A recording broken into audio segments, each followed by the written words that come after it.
علیکم بچوں، کیسے ہیں آپ؟ میں آپ کی ناظرہ کی ٹیچر بات کر رہی ہوں، ٹھیک ہے؟ اور آج ہے بروز جمعہ، 26 تاریخ ہے آج 26، اور ہم پڑھ رہے ہیں نماز اذکار۔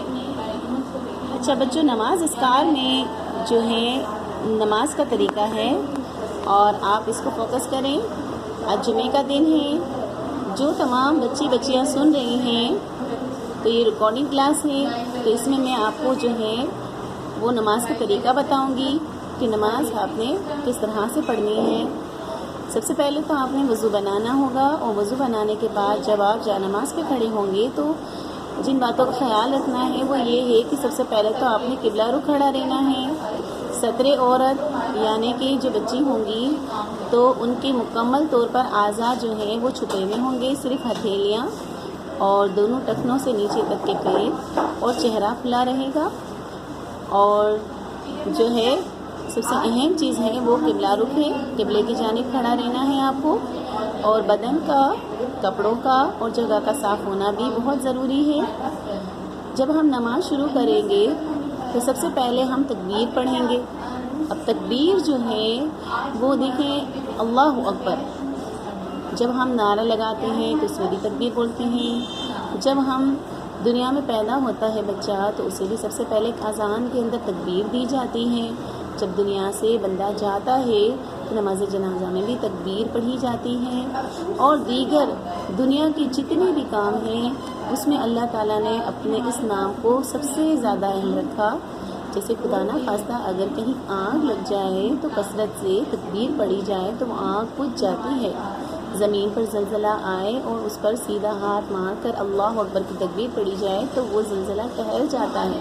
تو اللہ تعالیٰ نے تکبیر میں بہت سی حکمتیں رکھی ہیں، اور سب سے اہم بات جو ہے وہ یہ ہے کہ ہر 5 وقت میں، 5 اوقات میں ہم تکبیر کو سنتے ہیں، اذان کو سنتے ہیں۔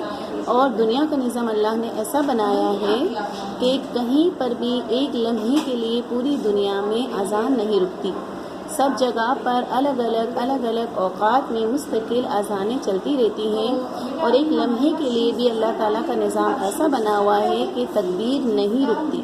کہیں اگر یہاں صبح ہے تو یہاں اذان ہے تو کچھ دیر کے بعد کہیں اور جگہ پر، پھر کہیں اور جگہ پر، تو مستقل اذانیں پورا دن اور پوری رات اللہ کے نظام میں چلتی رہتی ہیں۔ اللہ اکبر جو ہے وہ تکبیر ہے، اور تکبیر ہی انسان کی تقدیر ہے۔ جو کثرت سے اپنی تقدیر کو اچھا کرنا چاہتا ہے وہ کثرت سے اللہ اکبر کو پڑھا کرے۔ اللہ اکبر جب ہم کہیں گے تو ہماری نماز ابتدا میں مطلب شروع ہو جائے گی۔ سب سے پہلے ہم اپنی زبان میں نیت کریں گے۔ اگر ہم ظہر کی پڑھ رہے ہیں نماز تو میں نیت کرتی ہوں 4 رکعت سنت واسطے اللہ کی، حضور کعبہ شریف کی طرف، وقت ظہر، اللہ اکبر۔ جب اللہ اکبر کہیں گے تو دونوں ہاتھ جو سیدھے ہوں گے اس کو ہم کاندھے تک اٹھائیں گے، اور کاندھے تک اٹھانے کے بعد سینے پر باندھ لیں گے، ٹھیک ہے؟ گرلس کے لیے بتا رہی ہوں کہ وہ سینے تک باندھ لیں گی، اور جو بوائز ہوں گے وہ ناف کے نیچے کے حصے میں باندھیں گے۔ دونوں کا باندھنے کا ہاتھوں کا طریقہ مختلف ہے۔ جو گرلز ہوں گی وہ الٹے ہاتھ کے اوپر سیدھا ہاتھ رکھیں گی، اور الٹے ہاتھ کی جو انگلیوں کے بعد پشت کا حصہ ہے اس پر سیدھے ہاتھ کی ہتھیلی کو رکھیں گی، اور دونوں ہاتھ جما کر رکھیں گی۔ اللہ اکبر کہتے ہوئے کاندھے تک ہاتھ اٹھا کر جب سینے پہ ہاتھ باندھیں گے تو ہم ثنا پڑھیں گے۔ اس بات کا خیال رکھا جائے کہ یہ تمام جو یلو کلر سے لکھے ہوئے ہیں وہ ان کی ہیڈنگ ہے، ان کو نماز میں نہ پڑھا جائے، یہ ان کی نام ہے، کیونکہ ہم نماز میں صرف عربی پڑھیں گے، اس کے نام نہیں۔ جیسے ہم اعوذ باللہ من الشیطان الرجیم پڑھیں گے، یہ نہیں کہیں گے کہ تعوذ، بسم اللہ الرحمن الرحیم پڑھیں گے، یہ نہیں کہیں گے کہ تسمیہ۔ تو اسی طرح ہم اللہ اکبر کے بعد جب نماز شروع کرتے ہیں تو سبحانک اللہم سے شروع کریں گے، ثنا سبحانک اللہم نہیں کہیں گے، کیونکہ ثنا اس کا نام ہے۔ اور جب اللہ اکبر کے بعد سینے پر ہاتھ باندھیں گے تو تعوذ تسمیہ نہیں پڑھیں گے، پہلے ہم نے ثنا پڑھنی ہے، ثنا پڑھنے کے بعد تعوذ کے بعد تسمیہ پڑھنا ہے، پھر سورہ فاتحہ، اور اس کے بعد جو بھی سورت آپ کو آتی ہو وہ۔ اور ہمارے ساتھ جو ہے نماز اذکار میں سورہ اخلاص ہے تو ہم سورہ اخلاص پڑھیں گے۔ سورہ اخلاص بہت فضیلت والی سورت ہے، 3 بار اس سورہ کو پڑھا جائے تو ایک قرآن کریم پڑھنے کا ثواب حاصل ہوتا ہے۔ تو اس لیے جو ہے کیا کہتے ہیں، اس کے بعد جو ہے ہم رکوع میں جاتے ہیں تو رکوع کے اندر ہم اتنا جھکتے ہیں کہ جتنا ہمارے ہاتھ جو ہیں وہ ہمارے گھٹنوں تک پہنچ جائیں، اور ہمارے گھٹنے جو ہیں وہ دال کے شیپ میں رکھیں گے، یعنی گھٹنوں کو تھوڑا سا آگے کی طرف نکال کر رکوع میں جائیں گے۔ ہمارے پیر جو ہے بالکل اسٹریٹ نہیں ہونے چاہیے، بالکل سیدھے نہیں ہونے چاہیے، تھوڑا سا جو ہے پیروں کو آگے کی طرف رکھتے ہوئے دونوں ہاتھ اتنا جھکیں گے کہ ہمارے گھٹنوں تک پہنچ جائیں۔ انگلیوں کو بکھیر کر اور گھٹنوں کو پکڑ کر نہیں کھڑا رہنا، صرف ہاتھ رکھنے ہیں اور انگلیاں بھی سیدھی ہی رہیں گی۔ پھر اس کے بعد ہم سیدھا کھڑے ہو جائیں گے اور سمیع اللہ لمن حمیدہ پڑھیں گے، اس کو ہم کہیں گے تسمیع۔ تو تسمیع جو ہے وہ ہے سمیع اللہ لمن حمیدہ، اس میں دونوں ہاتھ چھوڑ کر ہم سیدھا کھڑے رہیں گے اور تحمید پڑھتے ہوئے نیچے بیٹھیں گے زمین پر، ربنا ولک الحمد تحمید کہتے ہوئے ہم جو ہے وہ نیچے بیٹھیں گے، اور نیچے بیٹھنے میں سب سے پہلے ہمارا بیٹھنے کا حصہ زمین پر جائے گا، اور پھر اس کے بعد جو ہے دونوں پیروں کو ہم سیدھی جانب نکال لیں گے، اور جو سیدھا پیر ہے اس کو ہم بچھا کر رکھیں گے، کھڑا نہیں رکھیں گے یا پشت نہیں رکھیں گے، بچھا کر رکھیں گے۔ اور اس کے بعد جو ہے ہمارے سجدے میں سب سے پہلے ہاتھ جائیں گے اور پھر ہمارا چہرہ جائے گا۔ تو سجدے میں اس بات کا خیال رکھیں گے کہ ہمارے ہاتھوں پر سجدہ نہ ہو، دونوں ہاتھوں کو ارد گرد میں رکھ کر درمیان میں ہمارا سر ہوگا، جو ہمارے سجدہ جس پہ ہمیں سجدہ کرنا ہوگا، اور سر کا حصہ اور ناک کی ہڈی زمین پر لگنا لازمی ہے، ورنہ ہمارا سجدہ ادا نہیں ہوگا۔ اور اگر ہم کسی گھاس پر، قالین پر یا موٹے کارپیٹ پر نماز پڑھ رہے ہیں تو سجدے کو جما کے کرنا ضروری ہے، یعنی کہ اتنا سختی کے ساتھ سجدہ کیا جائے کہ ہمیں زمین کی سختی محسوس ہو۔ ایسا سجدہ کرنا کہ صرف زمین پر رکھ کر اٹھا لیں تو سجدہ ادا نہ ہوگا۔ ایک تو ضروری ہے کہ ہماری پیشانی اور ناک کی ہڈی جو ہے وہ زمین کو چھوئے، اور زمین کے اوپر جما کر یعنی زور دے کر سجدہ کرنا ہے کہ زمین کی سختی محسوس ہو۔ اگر ہم چٹائی پر یا زمین پر نماز پڑھتے ہیں تو اس کے لیے ہمیں جما کر سجدہ کرنے کی ضرورت نہیں، کیونکہ ہمیں زمین کی سختی ویسے ہی ملے گی۔ لیکن کسی کارپیٹ پہ کریں گے تو اس کے نرماہٹ کی وجہ سے ہمیں زمین پر سجدہ کرنے میں اس کی سختی کو محسوس کرنے کے لیے جما کر سجدہ کرنا ضروری ہے۔ جب پہلا سجدہ کر لیں گے تو اس کے بعد جب بیٹھیں گے تو ہمارے دونوں ہاتھ ایسے رکھنے ہیں پیروں پر کہ انگلیاں لٹکی ہوئی نہ ہو، یعنی گھٹنوں کے نیچے نہ ہو، ہمارے ناخن نظر آئیں ایسا ہم نے ہاتھوں کو رکھنا ہے۔ گھٹنوں کے اوپر ہم کو ہاتھوں کو ایسے رکھنا ہے کہ ہمارے ناخن نظر آئیں، ٹھیک ہے۔ اور پھر اس کے بعد ہم دوسرا سجدہ کریں گے بالکل ویسی طرح، اور اگلی رکعت کے لیے کھڑے ہو جائیں گے۔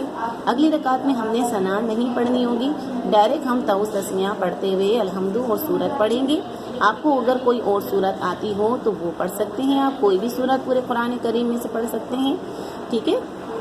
اور پھر جو ہے دوسری رکعت بھی بالکل سیم اسی طرح سے جیسے میں نے آپ کو پہلی رکعت بتائی اس طرح سے پڑھنی ہے۔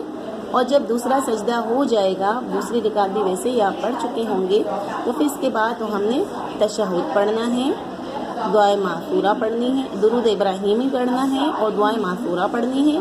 پھر ہم سلام پھیریں گے، اور سلام پھیرتے ہوئے بھی اس بات کا خیال رکھیں گے کہ ہماری نظریں جو ہیں کاندھے پر ہوں، پہلے سیدھے کاندھے کی طرف اور پھر الٹے کاندھے کی طرف۔ جب ہم کھڑے ہوں گے نیت کے بعد تو ہماری نظریں زمین پر سجدہ گاہ کی طرف ہوگی۔ جب الحمد شریف، ثنا اور سورت وغیرہ پڑھیں گے، دوسری رکعت میں بھی ہم جو تمام دیگر چیزیں پڑھیں گے تو ہماری نظریں زمین کی طرف ہوگی جہاں پر سجدہ گاہ ہوتی ہے۔ رکوع میں جائیں گے تو پیروں کے ناخن پہ ہماری نظر ہوگی، یعنی انگوٹھے کے ناخنوں پر نظر ہوگی، یعنی نظریں جھکی ہوئی رہیں گی۔